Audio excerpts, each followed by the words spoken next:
¿Disfrutamos del progreso que la ciencia prometía? ¿Era cierto aquello de que la ciencia podría salvarnos? ¿Lo hizo acaso la literatura? ¿Puede la ficción en ocasiones señalarnos el camino por el que dirigirnos? 50 años fueron más que suficientes para reorientar el periplo de la aventura humana por la historia. Lo que un día fueron ciudades transitadas por artesanos, soldados forrados de hierros y artistas y mercaderes ambulantes, tardó poco más de medio siglo en envolverse con humo, metales fundidos y hordas de trabajadores agotados. La revolución industrial había echado el ancla en las grandes metrópolis del siglo XIX y el skyline de la urbe moderna sustituyó la figura solitaria del castillo por largas hileras de humeantes chimeneas, mientras cinturones industriales de hambre y sed de futuro buscaban una respuesta que atajase de una vez todos sus males. El ser humano, acostumbrado hasta entonces a un ritmo de vida pausado, solamente interrumpido por predicadores milenaristas y el frecuente tumulto de las guerras, asistió con la máquina de vapor al mayor acelerón de la historia hasta el momento. El progreso científico, los avances tecnológicos y la ambición cruel e insaciable de una Europa imperialista empujó a los hombres a elucubrar sobre cuál sería el porvenir que el futuro reservaba para ellos. Fue entonces cuando, entre aquella algarabía tecnológica e industrial, Mericelli, Julio Verne, Albert Rovida, Wells y otros tantos comenzaron a especular sobre los derroteros que asomaban tras el horizonte del futuro y empezaron a redactar decenas de relatos con inventos que imaginaban para nosotros. Máquinas voladoras, naves espaciales, submarinos, todo lo improbable se volvía posible si es que lográbamos encauzar la impetuosa locomotora que, aun dejando atrás a mucha gente, se aventuraba sin miramientos hacia el futuro.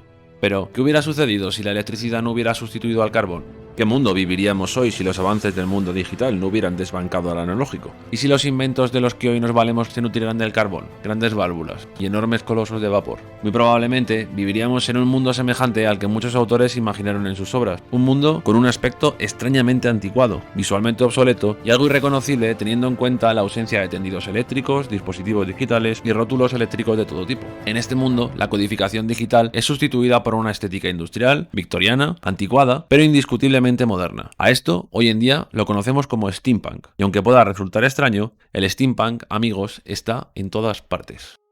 Muy buenas a todos, de nuevo, a Lejos de este mundo, a este programa dedicado a los amantes del lore, la fantasía y la literatura. En el episodio de hoy vamos a continuar con la línea abierta por el vídeo y programa de la semana anterior, programa en el que exploramos el concepto de alta fantasía y nos paramos a identificar sus elementos y virtudes características. Si nos hacemos estas preguntas es porque estamos absolutamente convencidos de que una de las mejores formas de las que disponemos de conocer al ser humano es a través de las historias que nos contamos a nosotros mismos, a través de nuestras propias narraciones, pues es en ellas donde no solo encontramos un lugar para relajarnos y divertirnos, sino que también es el lugar donde plasmamos nuestros miedos, esperanzas e ilusiones. Hoy no solo vamos a hablar de historias, sino que nos vamos a embarcar en uno de los géneros más divertidos y desafiantes de la literatura contemporánea, el steampunk. Seguro que muchos conocéis series como Arcane, películas como Atlantis, El Mundo Perdido, El Castillo Ambulante, Sherlock Holmes, y puede que algunos hasta hayáis leído obras de Julio Verne y autores semejantes. La mejor forma, si nunca lo habéis hecho, de visualizar un escenario steampunk es esa, regresar a un escenario victoriano, industrial, en el que una nueva tecnología descubre a la humanidad la posibilidad de explotar su entorno sin misericordia, y sin que esos que promueven el progreso, es decir, los grandes propietarios e industriales, manifiesten la más mínima preocupación por los operarios que dotan de cuerpo a sus delirios de grandeza,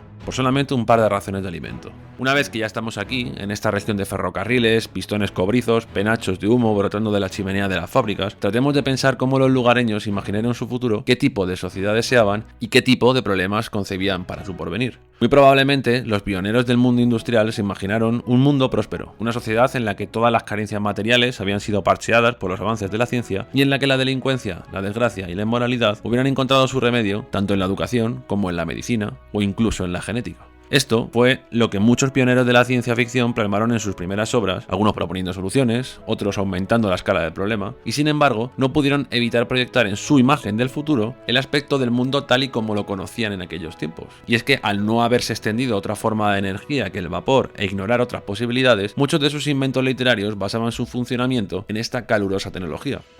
Si hiciéramos el ejercicio y lo desarrolláramos en un mundo audiovisual o literario, estaríamos elaborando una historia steampunk. Pero, de una vez por todas, dinos por Dios, ¿qué demonios es el steampunk? Podríamos definir steampunk como esa forma de expresión artística, literaria o incluso estética que especula sobre la forma en la que nuestros antepasados concibieron el futuro, ambientándose en la época industrial, sobre todo en una atmósfera inglesa, victoriana, y en la que la tecnología del vapor era el principal recurso económico y tecnológico que sustentaba el funcionamiento de las sociedades. El término steampunk fue acuñado en los años 80 por K.W. Jeter para diferenciar sus obras y las de sus colegas Powers y Blaylock de la corriente cyberpunk que había surgido años antes.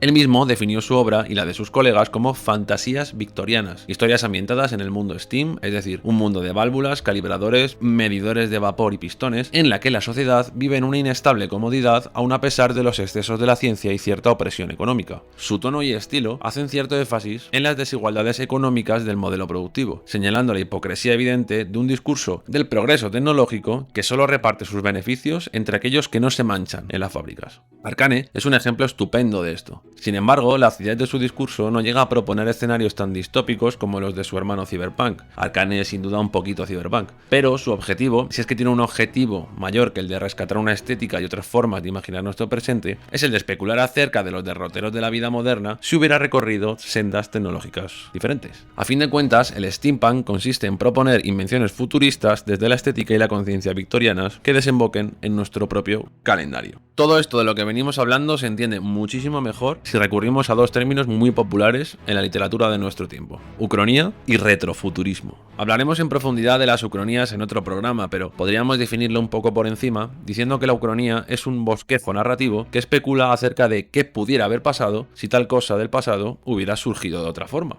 Ucronía es un vocablo reciente que hace referencia a algo así como algo sin tiempo. Algo sin tiempo por no poder encontrar un instante que encaje en nuestro propio curso histórico. Por ejemplo, Harry Turtledove, en su libro En presencia de los enemigos, explora el posible futuro que podía haber surgido de que los nazis ganaran la Segunda Guerra Mundial. Command & Conquer sería una saga de videojuegos que utiliza la misma premisa, pero valiéndose del colapso de un meteorito de Tiberio en la Tierra. Al igual que Teléfono Rojo y otras películas de la época que tantearon un posible colapso nuclear en la Guerra Fría. Una ucronía es, pues, un ejercicio de especulación acerca de los posibles futuros que nunca sucedieron. Una elección de un camino diferente en la infinita encrucijada que supone cada momento del pasado que dejamos atrás. Por otra parte, el retrofuturismo es una técnica, estrategia narrativa y un movimiento literario que se esfuerza en profundizar en el modo en que nuestros antepasados imaginaron el futuro. Hay tantos retrofuturismos como saltos cualitativos, fuentes de energías o cambios en la historia de la tecnología. Como hemos dicho, y nunca nos cansaremos de insistir, la literatura ha servido en ocasiones como campo de pruebas del futuro. La ficción ha sido para muchos autores un instrumento de ensayo, una suerte de laboratorio en el que proyectaron sus sueños, temores y anhelos y anticiparon o incluso guiaron el curso de los acontecimientos que estaban por venir. Con cada nuevo descubrimiento, la máquina de vapor, el diésel, la energía nuclear, la tecnología digital, los viajes ultrasónicos, han sido muchos los que han dejado volar su imaginación para trazar los contornos del posible futuro que nos espera. Sin embargo, el retrofuturismo no consiste en esto, pues lo que acabamos de describir se parece mucho más a la dinámica de la ciencia ficción que a otra cosa. Si la ciencia ficción y la literatura especulativa miran hacia el futuro, el retrofuturismo mira hacia el pasado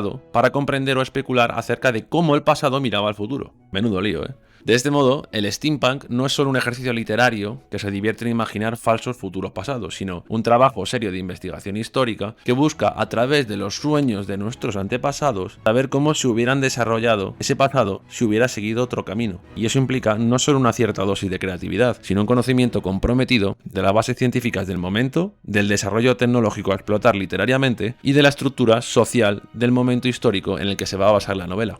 En palabras de un experto, en una época de contradicciones interminables, la ironía de saquear nuestro pasado en busca de una visión del futuro se ha convertido en el desconcierto favorito de los artistas. Es como una excavación arqueológica en una época en la que todavía creíamos que podíamos hacer edificios, productos e imágenes que harían de nuestro mundo un lugar mejor. El retrofuturismo también ha sido conocido como tecnostalgia, y algunos lo ven como el resultado de esa costumbre de la historia en romper sus promesas sobre el futuro ideal que suele acompañar al discurso filocientífico.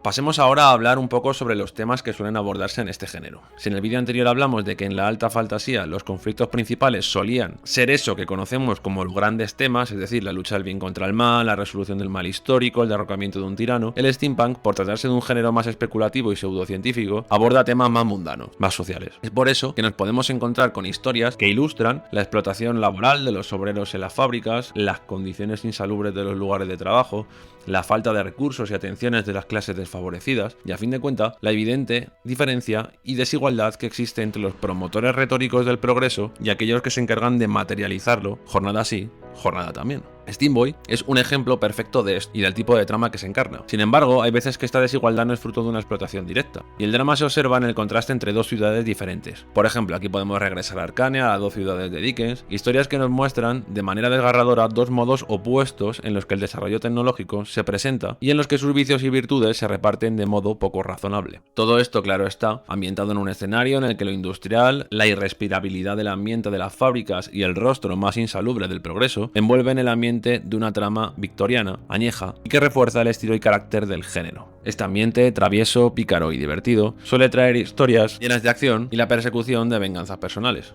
Uno de los aspectos más interesantes del steampunk es su capacidad para especular sobre cómo hubieran avanzado los progresos tecnológicos si se hubiera basado solamente en el desarrollo de la máquina de vapor. Un mundo sin transistores, sin tecnología digital y absolutamente analógico que, sin embargo, se parece en muchos términos al mundo que hoy habitamos. Así, podemos toparnos con computadoras analógicas, vehículos desprovistos de circuitos, de depósitos de gasolina y sus derivados, y que sin embargo se asemejan mucho en forma a lo que hoy conocemos. Todo tiene un aspecto más mecánico, una funcionalidad más basada en contrapesos, poleas, pistones, ruedas, válvulas, resultado de una sociedad que se esforzó en mejorar la eficiencia del carbón más que en desarrollar otras formas de energía alternativa. El cobre, el hierro, la madera, el cuero serán materiales que tendrán un rol protagonista en el vestuario, los artículos y el decorado de las tramas. Sin embargo, no debemos extrañarnos si en alguno de estos relatos nos topamos no solo con el indiscutible protagonismo de la ciencia, sino también con la presencia de la magia o de algo semejante a ella. En Arcane, la tecnología Headcheck es concebida como una fuente de energía indescifrable por el momento, pero que contribuye, en alianza con la ciencia, al sueño del progreso de Piltover. También, en las películas de Miyazaki nos encontramos con elementos ambiguos que combinan steampunk y fantasía a partes iguales, como en las películas Nausicaa, El castillo ambulante y El castillo de los cielos. Los videojuegos de la saga Dishonored siguen una línea semejante, haciendo confluir extraordinarias habilidades mágicas, cierto avance tecnológico y una atmósfera realmente victoriana.